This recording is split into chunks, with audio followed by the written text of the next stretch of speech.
আজ এক দাদু মারা গিয়েছিলেন, তো তাকেই দেখতে গিয়েছিলাম। তারপর বাড়িতে এসে স্নান করে রান্না বান্না করে খাওয়া দাওয়া হয়ে গিয়েছে। তারপর এখন বসেছি বাসন ধুতে।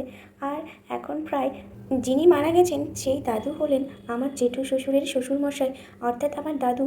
তিনি কিন্তু বেশ কিছুদিন ধরে অসুস্থ ছিলেন, ঠিক সেই কারণেই তিনি মৃত্যুবরণ করেছেন।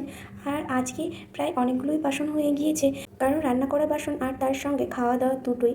আর বেশ কয়েকদিন যাবৎ আমার পড়াশোনার অনেকটাই ঢিল হচ্ছে, কারণ এইসব হুটহাট করে এমন এমন জিনিস ঘটে যাচ্ছে যে মনটাই খারাপ হয়ে যাচ্ছে। ঠিক সেই কারণে ঠিকমতো পড়াশোনায় কনসেন্ট্রেট করতে পারছি না। হাতের কাজগুলো শেষ করে আমি আজ ঠিক করেছি মিনিমাম 3 থেকে 4 ঘন্টা অবশ্যই বিকেলের মধ্যে, অর্থাৎ বিকেল থেকে সন্ধ্যা পর্যন্ত পড়ব।